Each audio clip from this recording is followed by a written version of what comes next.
Hello guys, this is आकाश प्रजापत। स्वागत है आपका अपने YouTube चैनल दी टीम मॉडल्स पे। तो हम जो अपनी एक्सरसाइज 2 थी वो कर रहे थे। अब तक हमने जो एक्सरसाइज 2.1 है वो क्लियर कर ली थी। आज के वीडियो में हम करने वाले हैं एक्सरसाइज 2.2। तो पिछले कुछ वीडियो से आपको प्रॉब्लम ये चल रही थी कि जो वीडियो थे वो लेंथी बन रहे थे, जिसकी वजह से आपको देखने में प्रॉब्लम हो रही थी, क्योंकि आप लगातार 1 या 1.25 घंटा फोन पे नहीं बैठे जा रहा था आपसे। तो इस वीडियो में मैं ट्राई करूंगा कि ये वीडियो 30 या 40 मिनट का ही बने, इससे लेंथी ना बने, क्योंकि मैथ्स एक प्रैक्टिकल सब्जेक्ट है। इसमें हर एक प्रॉब्लम को हमें समझना पड़ता है, हर एक प्रॉब्लम को समझना पड़ता है, जिसकी वजह से अपना जो वीडियो है वो लेंथी हो जाता है। पर इसमें हम ट्राई करेंगे कि जो क्वेश्चन है वो कम दे, ताकि आप पूरा वीडियो देख सको। ठीक है, तो अब हम करने वाले हैं जो अपनी एक्सरसाइज 2.2 है उसको स्टार्ट करने वाले हैं। ठीक है, तो एक्सरसाइज 2.2 पढ़ने से पहले हमें क्या आना चाहिए? अंकगणित की जो मूलभूत प्रमेय वो हमें आनी चाहिए। तो अंकगणित की जो मूलभूत प्रमेय वो क्या होती है कि किसी भी भाज्य संख्या को, इस प्रमेय के अनुसार हम क्या बोल सकते हैं कि अगर हमारे पास कोई भी भाज्य संख्या है, भाज्य संख्या अपने नंबर सिस्टम में पढ़ी थी, क्या होती है कि वे संख्याएं जिनमें 1 का भाग जाता हो, स्वयं का भाग जाता हो, या फिर अन्य किसी एक संख्या का भाग और जाता हो, अन्य किसी संख्या का भाग और जाता हो, 1 का जाता हो, स्वयं का जाता हो, और एक संख्या और ऐसी होनी चाहिए जिसका भाग जाता हो। 1 या 1 से अधिक भी हो सकती है, पर 3 तो कम से कम ऐसी संख्या होनी चाहिए जिनका इसमें क्या जाता हो, भाग जाता हो। 1 स्वयं और 1 अन्य संख्या, 1 से ज्यादा भी हो सकती है, पर ये कंडीशन फॉलो होनी कंपलसरी है, तब वो संख्या क्या कहलाती है? भाज्य संख्या कहलाती है। तो इस प्रमेय के अनुसार हम क्या बोल सकते हैं कि हमारे पास अगर कोई भी भाज्य संख्या है, उसको हम क्या कर सकते हैं? अभाज्य संख्या के गुणनफल के रूप में व्यक्त किया जा सकता है। अभाज्य संख्या के गुणनफल के रूप में क्या किया जा सकता है? व्यक्त किया जा सकता है। और ये जो हमारे गुणनखंड है, जो गुणनखंड आएंगे वो क्या होंगे? अभाज्य गुणनखंडों के आने वाले क्रम के बिना अद्वितीय होंगे। अद्वितीय कैसे? यानी हमने इनका अगर एक बार क्रम निर्धारित कर दिया तो हमारे पास वही क्रम आने वाला है, चाहे हम उनके कितनी बार गुणनखंड कर लें। बार बार गुणनखंड करने पर उनके जो क्रम है वो चेंज होने वाला नहीं है। ठीक है, यही क्या है अपने अंकगणित की मूलभूत प्रमेय। जैसे हम एग्जांपल से समझते हैं, हमारे पास एक संख्या है 12। 12 क्या है? एक अभाज्य संख्या। क्यों? क्योंकि इसमें 12 का भाग जाता है, स्वयं का भाग चला गया, 12 में 1 का भी भाग जाता है, और एक अन्य संख्या 2 का भी जाता है, और इसमें 3 का भी जाता है। हमें तो 3 ही चाहिए, एक एक्स्ट्रा संख्या का जा रहा है तो अच्छी बात है। तो ये क्या है? एक भाज्य संख्या है, और इस भाज्य संख्या को मैं अभाज्य संख्याओं के गुणनखंडों के रूप में व्यक्त करूंगा, यानी अभाज्य संख्याओं के रूप में तोड़ के लिखूंगा। जैसे 12 को हम कैसे लिख सकते हैं? यहाँ पे हम कैसे इसके क्या कर रहे हैं? अभाज्य गुणनखंड कर रहे हैं। 12 में किसका भाग जाता है? 2 का भाग जाता है। 2 का भाग कितनी बार? 6 बार जाता है। 6 दूनी 12 होता है। फिर से 6 में 2 का भाग जाता है, 3 दूनी 6। अब 3 में किसका जाएगा? 3 का। यानी कि ये जो 12 है इसको मैं लिख सकता हूँ 2 इंटू 2 इंटू 3, जो कि मैंने यहाँ पे लिख रखा है। 12 को क्या लिख रहा है? 2 इंटू 2 इंटू 3। अब ये दो जो हमारे पास है ये क्या है? कि अभाज्य संख्या, और ये 2 भी क्या है? कि अभाज्य संख्या, और 3 भी क्या है? कि अभाज्य संख्या। यानी पहले हमारे पास क्या थी? कि भाज्य संख्या थी। क्या थी? भाज्य संख्या थी। उसको हमने क्या कर दिया? अभाज्य संख्याओं के गुणनफल के रूप में, अभाज्य संख्याओं के गुणनफल के रूप में व्यक्त कर दिया। यानी कि अंकगणित की जो मूलभूत प्रमेय वो क्या बोलती है? आप किसी भी भाज्य संख्या को अभाज्य संख्याओं के गुणनफल के रूप में क्या कर सकते हो? व्यक्त कर सकते हो। ये आपकी क्या है? अंकगणित की मूलभूत प्रमेय। और ये जो क्रम आपके पास आया है, ये क्रम यही रहने वाला है, चाहे आप इसके कितनी बार गुणनखंड कर लो। ऐसे नहीं है कि इसका क्रम चेंज हो जाएगा, 2 इंटू 2 इंटू 3 ही रहेगा। ठीक है, अब आप क्या बोलोगे? दूसरा एग्जांपल लोगे, जैसे आपके पास 15 है। 15 को भी हम अभाज्य संख्याओं के रूप में तोड़ के लिख सकते हैं। 15 क्या है? कि भाज्य संख्या है।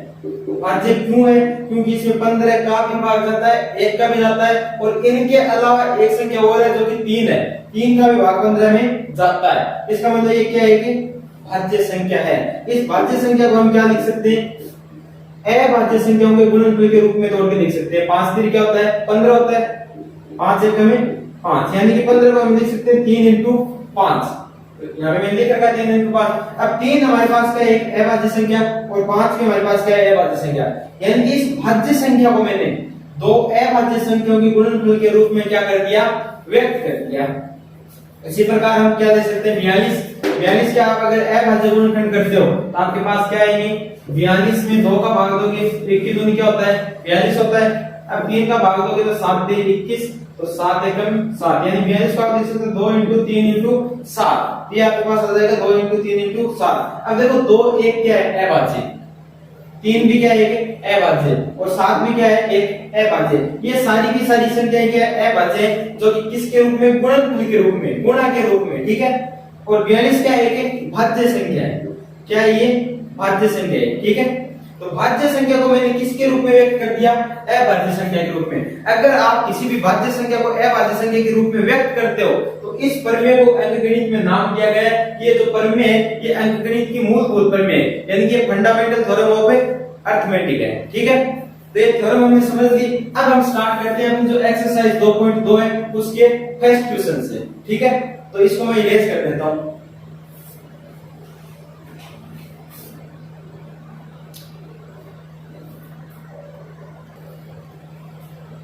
हाँ, तो जो हमारा फर्स्ट क्वेश्चन है वो क्या है कि आपको नीचे संख्याएं दे रखी है और बोल रखा है कि निम्नलिखित संख्याओं को अभाज्य गुणनखंडों के रूप गुणनखंडों के गुणनफल के रूप में क्या कीजिए व्यक्त कीजिए।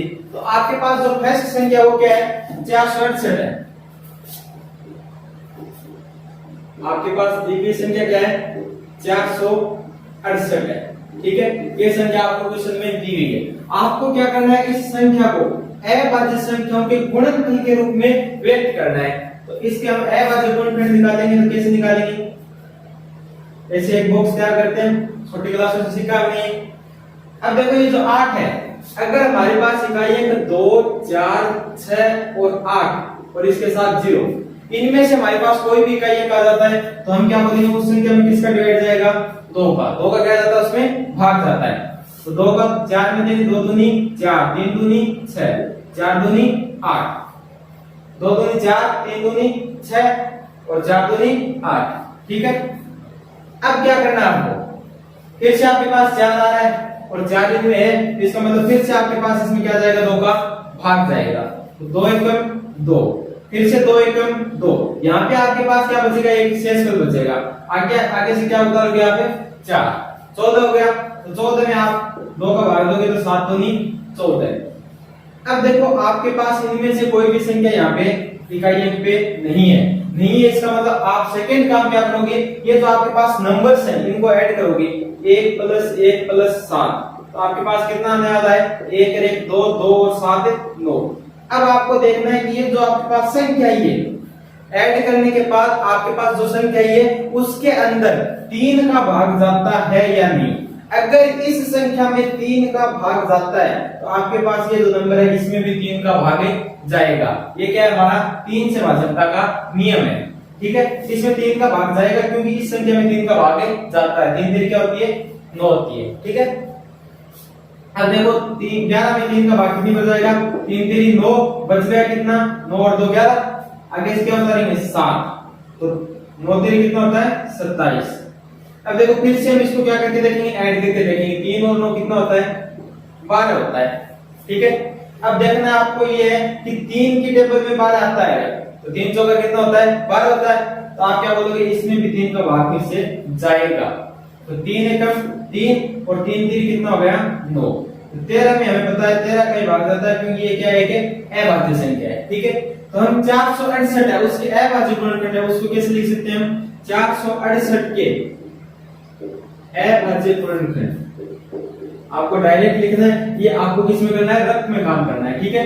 468 के अभाज्य गुणनखंड आप क्या बोलोगे 2 × 2 × 3 × 3 × 13, ये क्या हो गया 468 के अभाज्य गुणनखंड हो गई, ठीक है।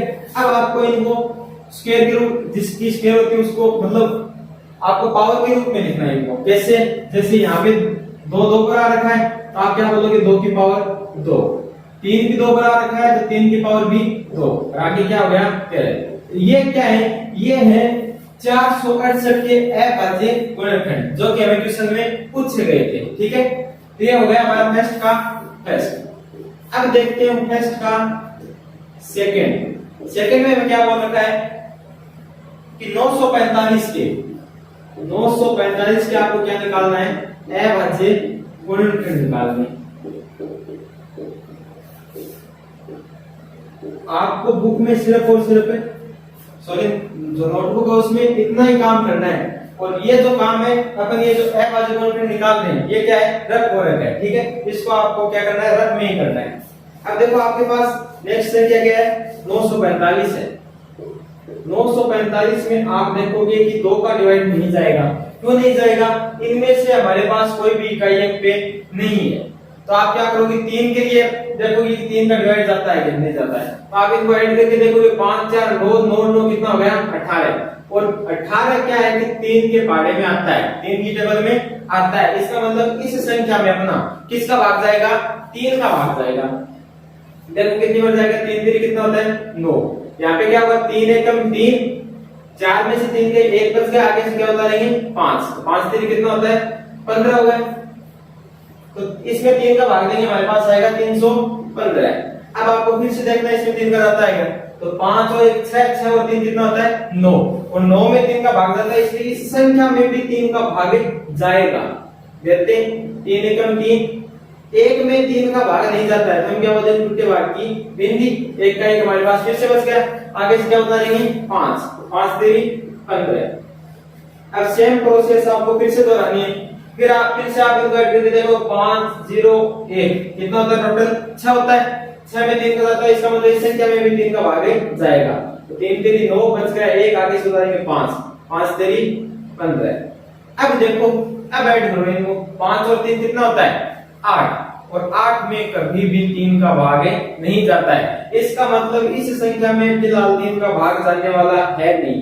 तो आप क्या करोगे, 5 आ गया, जिस संख्या इकाई 0 और 5 होता है उसमें भाग किसका जा सकता है, 5 का भाग जा सकता है। तो हम इसमें किसका भाग देंगे 5 का, कितनी बार जाएगा 7 5 35 और 7 एकम 7, यानी कि 945 को हम क्या लिख सकते हैं, 3 इंटू 3 इंटू 3 इंटू 5 इंटू 7। देखो 3 कितनी बार है, 3 बार है, तो 1 2 3 5 इंटू 7। ठीक है, ये क्या हो गया हमारा गुणनफल के रूप में व्यक्त हो गया।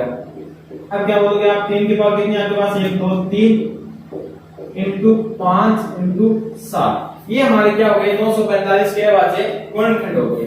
अब हम क्या करने वाले हैं, तीसरा क्वेश्चन, इसका तीसरा पॉइंट करने वाले हैं। तीसरे पॉइंट में आपको पूछ रखा है 140 के अभाज्य गुणनखंड। अब देखो ये तरीका तो आपके पास आ ही चुका है और आपने छोटी क्लासों में ये फॉर्मेट सीखा भी होगा। अब हम जो क्वेश्चन वो डायरेक्ट करने वाले हैं, क्योंकि आप 10th क्लास में हो चुके हो तो आपकी जो कैलकुलेशन है वो फास्ट होनी चाहिए। फास्ट होने मतलब आपको डायरेक्ट कैलकुलेशन आना चाहिए, यानी बगैर बोर्ड पे काम किए या फिर बगैर नोटबुक पे काम किए। आप क्या करोगे, 140 0 आ गया, 0 आते आप बोलोगे 2 का डिवाइड जाएगा, तो यहाँ पे आप लिखोगे 2 और यहाँ पे क्या कर दोगे, इसका हाफ करते जाओगे। 2 का डिवाइड देने इसका मतलब क्या करते हैं हाफ। 140 का हाफ कितना होता है 70 होता है। फिर से 0 आ गया, इसका मतलब फिर से 2 का जाएगा। 70 का हाफ कितना होता है 35 होता है। ये दिमाग में सोचना आपको, 70 का हाफ कितना होता है 35, वहां पे आप लिखते जाओ साथ साथ। अब 35 को तो हमने अभी किया था, 35 को क्या लिख सकते हैं 5 इंटू 7। ये हमारा क्या हो गया, डायरेक्ट हो गया, हमें कुछ भी करना ही नहीं पड़ा। ठीक है, 2 को क्या लिख सकते हैं हम, 2 की स्क्वायर इंटू 5 इंटू 7। ये क्या हो गया हमारे पास 140 के अभाज्य गुणनखंड। अब हम करने वाले हैं इसका फोर्थ में आपको बोल रखा है कि 38 25 के अभाज्य गुणनखंड कीजिए। 38 25 के क्या कीजिए, अभाज्य गुणनखंड। अब ये संख्या थोड़ी बड़ी है तो इसको आप डायरेक्ट करने की बजाय क्या करो, इसकी कैलकुलेशन ऐसे कर लो जैसे ये की हुई है। ठीक है, हाँ देखो आपके पास क्या है 38 25 है, तो ये तो सीधा सा दिख रहा है कि हमारे पास 2 का भाग नहीं जाने वाला है, क्योंकि इनमें से कोई भी इकाई अंक हमारे पास है नहीं। हम 3 का देखते हैं, ट्राई करते हैं। 5 और 2 कितना होता है? 7। 7 और 8 15, 15 और 3 18। 18 3 की पहाड़े में आते हैं तो 3 का भाग इसमें जाएगा। 3 एकम 3, 3 दूनी 6, यहाँ पे बच गया आपके पास 2, आगे से आप उतारोगे 2। 7 तेरी 21, आपके पास बच गया 1, आगे से उतारोगे आप 5, तो 5 तेरी 15। ठीक है, ये इसमें हमने क्या दे दिया? 3 का भाग दे दिया। फिर से ट्राई करते हैं 3 का जाता है या नहीं जाता। तो 7 और 3 10, 10 और 5 कितने होते हैं? 15। 3 के पहाड़े में 15 आते हैं, इसका मतलब इसमें किसका भाग जाएगा? 3 का भाग जाएगा। 4 तेरी 12, 3 दूनी 6, बच गया 1, आगे से उतारेंगे 5, 5 तेरी 15। फिर से देखते हैं 3 का जाता है क्या? तो 4 और 2 6, 6 और 5 कितने होते हैं? 11 होते हैं। 11 3 के पहाड़े में आते नहीं, इसका मतलब इसमें 3 का भाग नहीं जाएगा। तो हम क्या करेंगे? अगर हमारे पास 0 और 5 आ जाएगा यहाँ पे, हम बोलेंगे इसमें 5 का भाग तो जरूर जाएगा। 5 का जाएगा तो 5 का दे देते हैं। 8 पंजे 40, बच गया 2, आगे से उतारेंगे 5, 5 पंचा 25। फिर से 5 आ गया, इसका मतलब फिर से 5 का जाएगा। 5 एकम 5, बच गया 3, आगे से उतारेंगे 5, 7 पंजे 35, 17 रहेगा 17। यानी इसको हम लिख सकते हैं 3 इंटू 3 इंटू 5 इंटू 5 इंटू 17। यानी कि ये हो गया हमारे पास 3 के स्क्वायर इंटू 5 के स्क्वायर इंटू 17। ठीक है, ये किसके एवरेज हो गए? 38 से 35 के हो गए। अब करते हैं हम किसके? और फिफ्थ के। फिफ्थ में आपको बोलना है 20,570।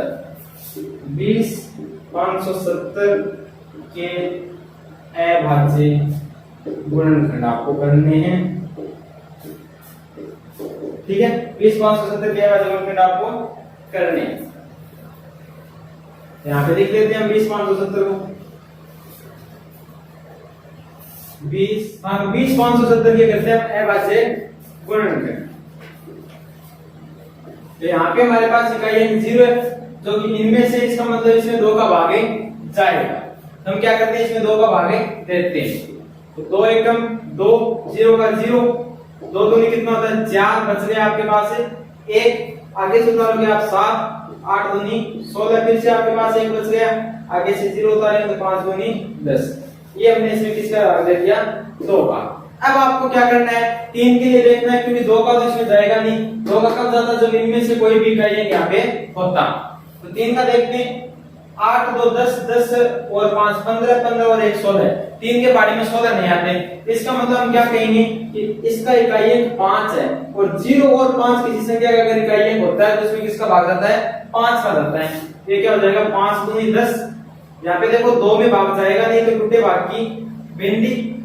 आगे से क्या उतारोगे? यहाँ पे 8, तो 2 यहाँ से आ गया, आगे से 8 उतारेंगे, 5 5 25। तो आपके पास क्या बचेगा? 3, और आगे से आप 5 उतारोगे, 7 पंजो 35।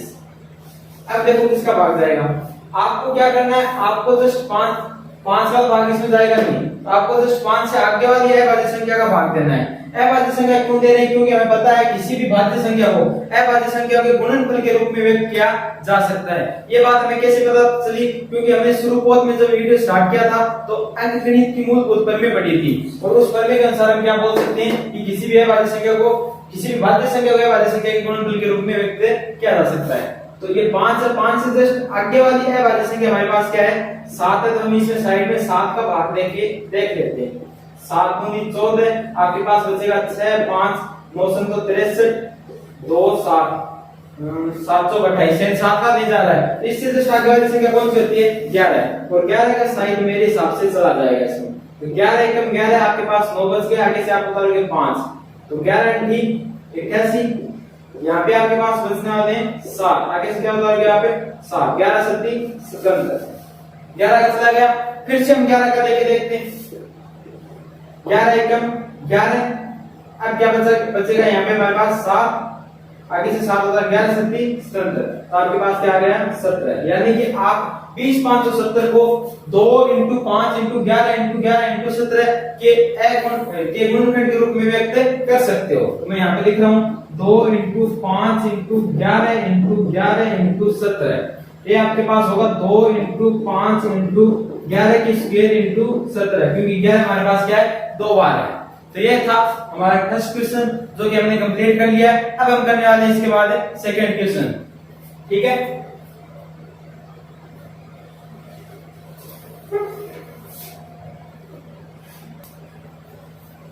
हाँ, तो आप करने वाले हैं क्वेश्चन नंबर सेकंड में आपको क्या बोल रखा है कि आपको दो संख्याएं दी गई है। आपके पास संख्या एक तो 96 और 404। फर्स्ट सेकंड का जो फर्स्ट है उसमें आपको दो संख्या दी गई है 96 और 404। करना क्या आपको इन दोनों संख्याओं का, आपको बोल रखा है कि पूर्णांकों के निम्नलिखित युग्मों के एचसीएफ तथा एलसीएम ज्ञात कीजिए। आपको इन दोनों संख्याओं के एचसीएफ और एलसीएम ज्ञात करने हैं और ये भी सत्यापित कीजिए कि HCF into LCM is equal to दो पूर्णांकों का गुणनफल। ये आपको क्या करना है, सत्यापित करना है, दो पूर्णांकों का गुणनफल, ठीक है। आपको इनके एचसीएफ और एलसीएम फाइंड करने, उसके बाद आपको ये भी वेरीफाई करना है कि ये एचसीएफ और एलसीएम को गुणा करके आपके पास इन दोनों का गुणनफल आना चाहिए। ये आपको क्या करना है, वेरीफाई करना है, ठीक है। तो इसके लिए आप क्या करोगे, आपको एचसीएफ और एलसीएम निकालने के लिए पहले आपके पास क्या होना चाहिए, इन दोनों संख्याओं के अभाज्य गुणनखंड आपके पास होने चाहिए। तो सबसे पहले हमें क्या करना पड़ेगा, इन दोनों संख्याओं का अभाज्य गुणनखंड निकालना पड़ेगा। तो मैं स्टार्ट करता हूं 96 से। सबसे पहले मैं 96 की क्या निकाल रहा हूं, अभाज्य गुणनखंड निकाल रहा हूं, अभाज्य गुणनखंड। तो जो छोटी संख्या होती है उनके लिए मैंने एक ट्रिक बताई थी कि 6, पहले तो आपको ये ध्यान में होना चाहिए कि 0, 2, 4, 6, 8 अगर इनमें से कोई भी इकाई अंक आता है उसमें किसका भाग जाएगा, 2 का भाग जाएगा। यानी कि 96 में 2 का भाग जाएगा तो 96 का जो आधा होता है वो कितना होता है, 48 होता है। 96 का आधा कितना होता है, 48। तो मैंने यहाँ पे 2 लिख दिया और उसका क्या कर दिया, आधा। 48 का आधा कितना होता है, 24 होता है। 24 का आधा कितना होता है, 12 होता है। 12 का आधा कितना होता है, 6 होता है। 6 का आधा कितना होता है, 3 होता है। और 3 का क्या लिख देंगे, हमें 3 लिख देंगे। ये हमारे डायरेक्ट क्या आ गए अभाज्य गुणनखंड। आप उस मेथड से भी निकाल सकते हो, ये सेम आने वाला है, ये वाला मेथड अप्लाई करके आप अगर निकालोगे तो आपके पास ये सेम अभाज्य गुणनखंड आने वाले हैं। इसको क्या बोल सकते हैं, 1, 2, 3, 4, 5, 2 की पावर 5 इंटू 3। अब बात करते हैं किसकी, 404 की। 404 के हम क्या निकाल रहे हैं, अभाज्य गुणनखंड। सबसे पहले आपको ये देखना है कि इसका जो इकाई अंक है वो इनमें से है क्या। तो आपके पास 4 वो क्या है, उनमें से है। तो आप क्या बोलोगे, 404 के आधे कितने होते हैं, 202।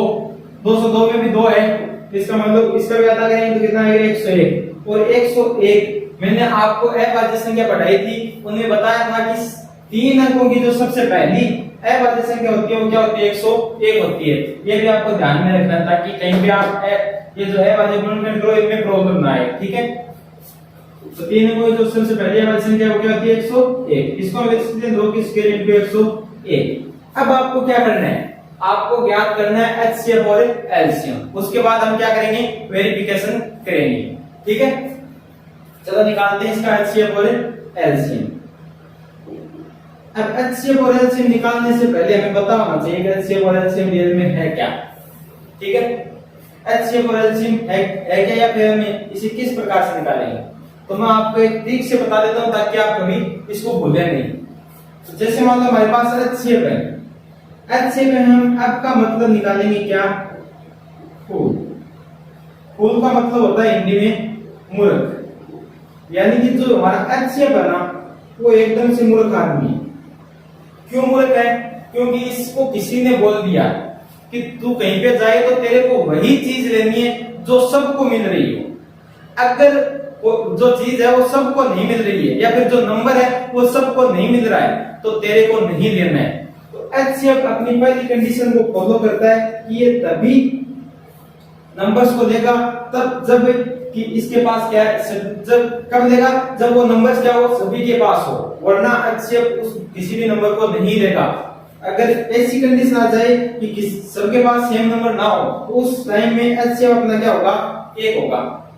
ठीक है, क्या ध्यान रखना है, HCF वो F से मतलब फूल है, मूर्ख है, इसको किसी ने बोल दिया, क्या बोल दिया, तेरे को वो ही संख्या लेनी है जो सबको मिल रही है, तेरे को वो ही संख्या लेनी है जो सबको मिल रही है, अदरवाइज तू कोई भी संख्या नहीं लेगा, उस टाइम में HCF क्या हो जाएगा, 1 हो जाएगा।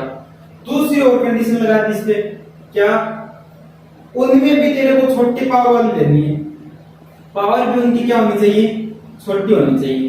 तो HCF नॉर्मली ये दो कंडीशन को फॉलो करके चलता है, अगर आप ये दो कंडीशन लगा देते हो, अप्लाई कर देते हो, तो आपके पास क्या आ जाएगा, HCF आ जाएगा। अब बात करते हैं एलसीएम की, एलसीएम का एल से लालची, ठीक है, सी से चतुर।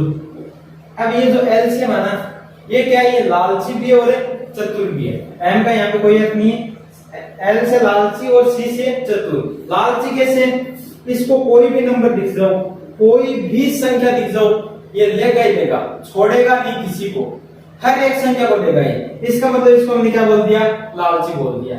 और चतुर कैसे, चतुर ये इसलिए कि उन संख्याओं में भी, उन नंबर्स में भी ये हाईएस्ट पावर है, जिनकी अधिकतम पावर है उनको लेगा, यानी कि छोटी पावर वाले को नहीं लेगा, बड़ी पावर वाले को लेगा।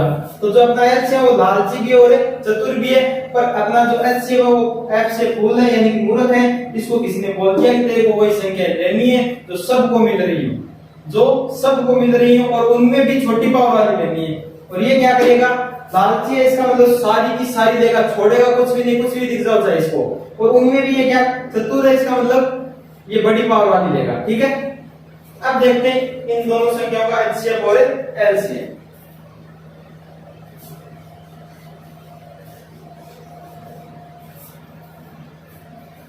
हाँ, पहले देख लेते हैं हम एचसीएफ। एचसीएफ अपना क्या है, मूर्ख है, घोड़ा है, थोड़ा थोड़ा, ठीक है। तो ये क्या करेगा, वो इस संख्या लेगा जो सबको मिल रही है, यानी कि यहाँ पे देखो 2 इसको भी मिल रहा है, 2 इस नंबर को मिल रहा है, तो ये 2 को लेगा। और कोई ऐसी संख्या है जो सबको मिल रही है, 3 इसको मिल रहा है पर इसको नहीं, 101 इसको मिल रहा है पर इसको नहीं, तो और कोई भी संख्या ये नहीं लेगा, ठीक है। अब इनमें 2 में भी क्या करेगा, ये एक जगह 2 की 5 पावर और एक जगह 2 की 2 पावर, इनमें भी ये छोटी वाली पावर लेगा। ये 2 कंडीशन फॉलो करता है, एक तो कि वो जो सबको मिल रही है, सेकंड कंडीशन ये कि छोटी वाली पावर देगा। 2 की पावर 2 कितनी होती है, 4। तो यानी कि इस संख्या का जो एचसीएफ है वो हमारा कितना आ गया, इन दोनों संख्याओं का एचसीएफ 4 आ गया। अब बात करते हैं एलसीएम की। एलसीएम यानी कि एल से लालची, तो पहले इसका लालच पूरा कर देते हैं हम। इसको 2 दिख गया, लेगा, 3 दिख गया, लेगा, 101 दिख गया, लेगा, यानी ये किसी भी नंबर को छोड़ने वाला नहीं, सभी को देता है। अब बात करते हैं इसके, ये कि ये चतुर है, इसकी इस कंडीशन को भी कंप्लीट करेंगे। चतुर कैसे, बड़े वाली पावर लेगा, 2 की पावर 5 लेगा, नहीं कि 2 की पावर 2, ये वाली नहीं लेगा, 5 जो पावर है वो लेगा।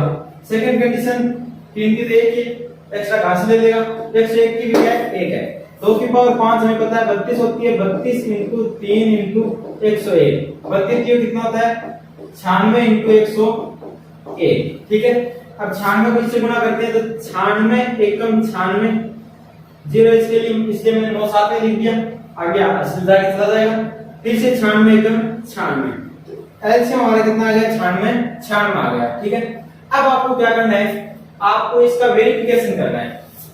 क्या करना है, वेरिफिकेशन। आप आगे लिखोगे वेरिफिकेशन,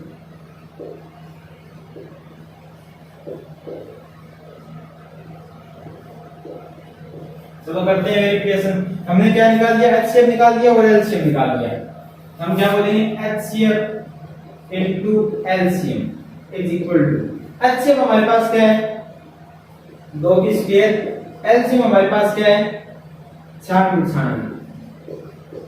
अब इस 96 को हम वापस से क्या लिख सकते हैं, ये वाला लिख सकते हैं, क्योंकि इसी को तो मल्टीप्लाई करके हम ये लेके आए थे।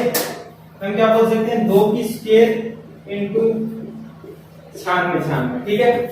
2 की स्क्वायर इनटू, सॉरी 96 नहीं है ऊपर वाला, 2 की पावर 5 इंटू 3 इंटू 101। अब आपको इन संख्याओं को इस तरह मैनेज करना है कि एक तरफ तो क्या हो जाए आपके पास 2 की पावर 5 इंटू 3 आ जाए, 2 की पावर 5 इंटू 3 को तो साइड में रख लेते हैं, 2 की पावर 5 इंटू 3, बाकी 2 की पावर 2 इंटू 101 को क्या बोल देंगे हम, साइड में लिख देंगे।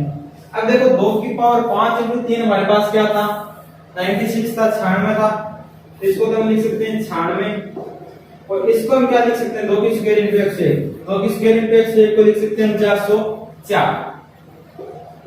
अब देखो हुआ क्या, हमारे पास जो दो संख्या थी 96 और 404, उन दोनों का गुणनफल किसके इक्वल में आ गया, HCF इंटू LCM इक्वल में आ गया। यानी कि हमारे पास दो पूर्णांक थे वो गुणा के रूप में आ गए, किसके इक्वल में, HCF इंटू LCM, और हमें करना क्या था, HCF into LCM is equal to दो पूर्णांकों का गुणनफल निकालना था। ठीक है, तो हम क्या लिख सकते हैं, HCF into LCM is equal to दोनों पूर्णांकों का गुणनफल, ये हमारा क्या हो गया, वेरीफाइड हो गया। ठीक है, लास्ट में हम क्या लिख देंगे, वेरीफाइड।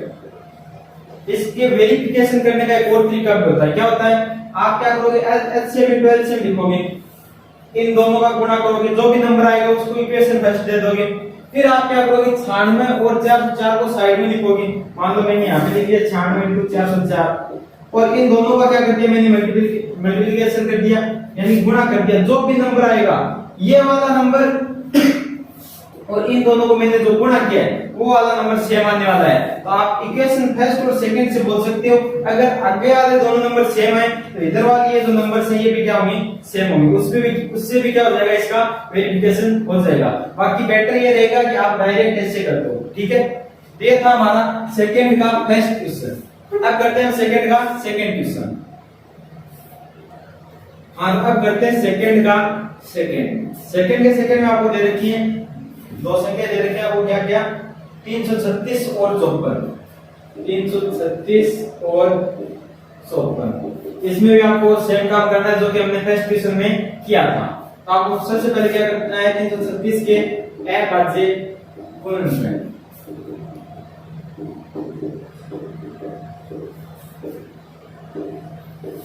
आप डायरेक्ट भी इसके वाले गुणनफल कर सकते हो और वो वाला फॉर्मेट करके भी कर सकते हो।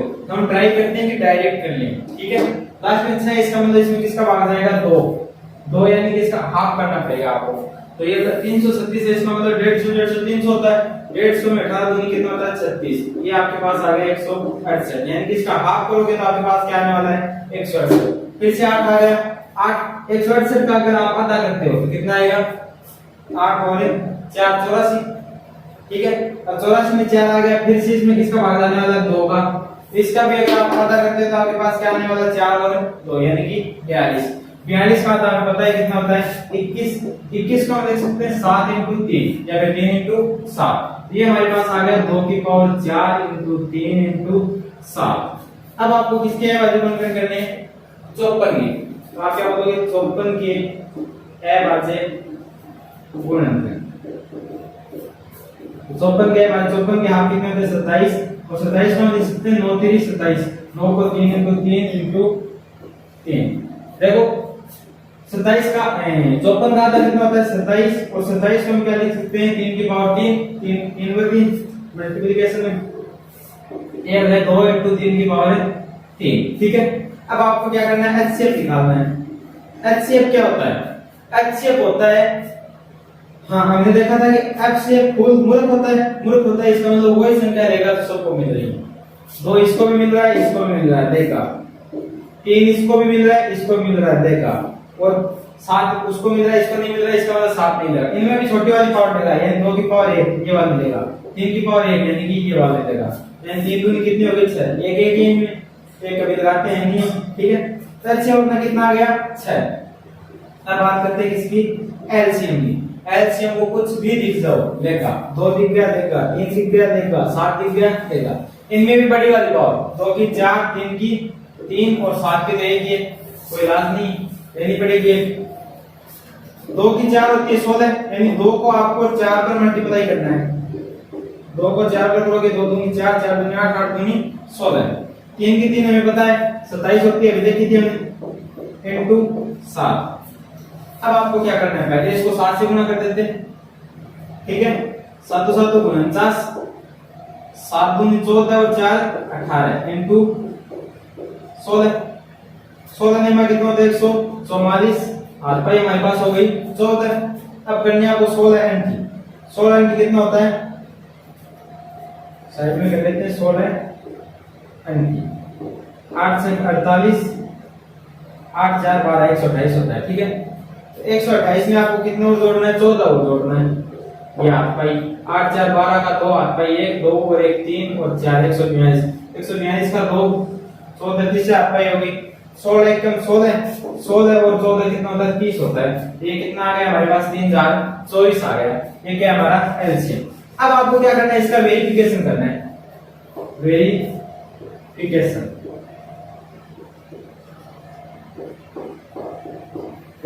कैसे करेंगे हम एचसीएफ इनटू एलसीएम।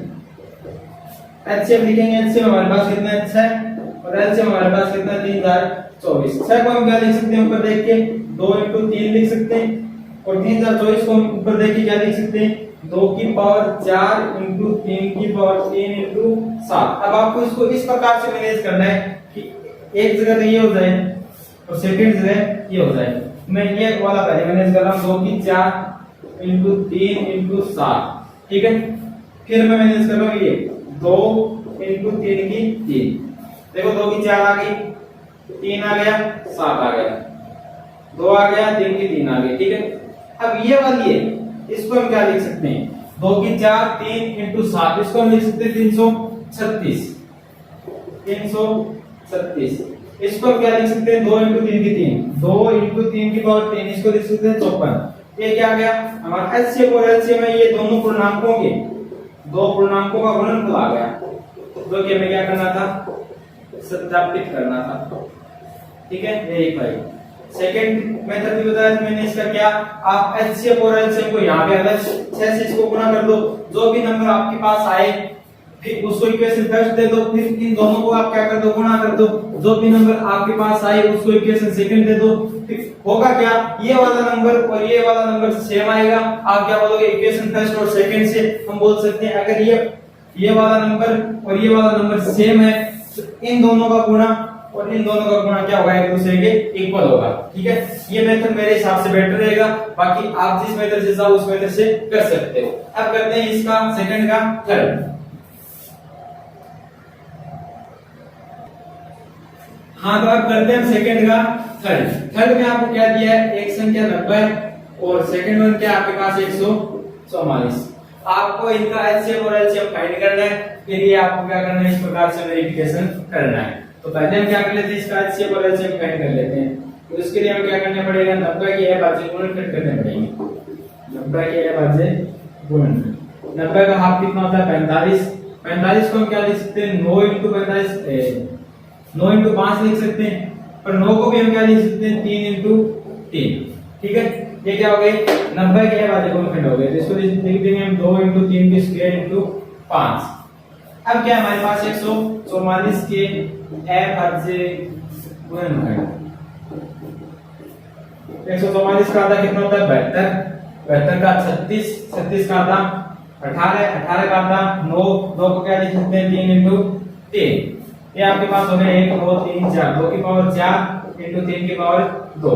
आपको क्या निकालना है एचसीएफ और एलसीएम। एचसीएफ क्या होता है एफ से फूल यानी कि मूर्ख यानी कि ये थोड़ा सा बोला है। ठीक है, मूर्ख है। इसको किसी ने बोल दिया कि तेरे को कोई संख्या लेनी है तो सबको मिल रही है। यहाँ पे 2 देखो इसको भी मिल रहा है और इसको भी मिल रहा है 2 देखा ही 3 इसको भी मिल रहा है इसको भी मिल रहा है 3 भी देगा इसमें भी कम पावर वाले लेगा। ठीक है, ये इसकी कंडीशन है। तो 2 की पावर 1 है यहाँ पर भी 2 की पावर 1 है 4 वाला नहीं लेगा। यहाँ पर भी 2 है यहाँ पर भी 2 है तो इसमें तो कोई इलाज नहीं। दोनों जगह 2 है तो आपको इसको क्या लेनी पड़ेगी 2 की पावर 2। तो ये हो गया 2 × 3 की स्क्वायर कितनी होती है 9 9 दूनी क्या हो गया 18। अब क्या याद कर लेते हैं हम एलसीएम। एलसीएम क्या बोलता है एल से लालची सी से चतुर सी से चतुर। लालची है इसका मतलब कुछ भी नहीं छोड़ेगा। 2 दिख गया लेगा 3 दिख गया लेगा 5 दिख गया लेगा। इनमें भी क्या देगा बड़ी पावर वाली यानी 2 की पावर 4 3 की पावर तो दोनों में 2 ही है 5 की 1 है। ठीक है, अब हम क्या करेंगे देखो 2 की 4 हमें पता है 16 होती है 3 की 2 9 होती है 5 का 5 16 में कितना होता है 144 × 5। अब देखो 5 से इसको गुणा 520 फिर से 520 ठीक है, 2 फिर से आठपाई हो गई 520 और 2 हमारी आठपाई हुई थी इसलिए 520 और 2 क्या हो जाएगा 22, फिर से 2 5 एकम 5 5 और 2 7, ठीक है 720 आएगा। आपको क्या करना है, इसका वेरिफिकेशन भी करना है, वेरिफिकेशन सत्यापन, हिंदी में क्या लिख सकते हो, सत्यापन लिख सकते हो। तो आपको क्या करना है, एचसीएफ इनटू एलसीएम लिखना है। एचसीएफ आपके पास कितना है 18 और एलसीएम आपके पास कितना है 720। इसको मैं उस सेकंड वाले मेथड से करवा देता हूं ताकि आपको पता चल जाए सेकंड वाला मेथड क्या है। आपको क्या करना है, इस 18 को इससे गुणा करना है, 0 से गुणा करेंगे 0, 18 दूनी 36, 8 बाई कितनी हो गई 3 और 18 संख्या कितना होता है साइड में कर लेते हैं, 7 8 56 5 7 5 से 12 126 होता है। 18 संख्या कितना होता है 7 8 56 8 बाई 5 7 5 12 126, 126 और 3 कितना हो गया 129। इसे क्या बोलते हैं हम इक्वेशन फर्स्ट। सेकंड इक्वेशन आपको क्या करना है, इन दोनों को मल्टीप्लाई करना है, 90 * 144 इनको गुणा करना है, ठीक है। तो आप क्या बोलोगे कि पहले आप ऐसे लिख दो, दोनों पूर्णांकों का गुणनफल, दो पूर्णांकों का गुणनफल इज इक्वल टू 90 * 144, 0 का तो 0 आ ही जाएगा, 9 चौक 36, 9 चौक 36 और 3 39, 9 9 और 3 12, सेकंड नंबर। अब देखो ये वाला और ये वाला क्या आने वाला है, सेम आने वाला है। तो आप क्या बोलोगे, समीकरण 1 और 2 से अगर आगे वाला सेम है तो इधर वाला भी क्या होगा, सेम होगा। तो समीकरण 1 व 2 से क्या बोलोगे आप, HCF * LCM is equal to दो पूर्णांकों का गुणनफल। दोनों तरह से सी होता है, ऐसे भी आप कर सकते हो और जो मैंने पहले बताया था वो वाला मेथड भी आप यूज कर सकते हो, ठीक है। आपको जो बेटर लगे वो यूज करो, दोनों में भी आपके नंबर नहीं कटने वाले हैं। तो ये था अपना क्वेश्चन नंबर सेकंड जो कि कंप्लीट हो चुका है। आज की वीडियो मेरे हिसाब से थोड़ी लेंथ की हो गई है, इसका इसलिए हमें इस सेशन को यहीं पे स्टॉप करना होगा। मिलते हैं नेक्स्ट वीडियो में, तब तक के लिए बाय बाय, ठीक है।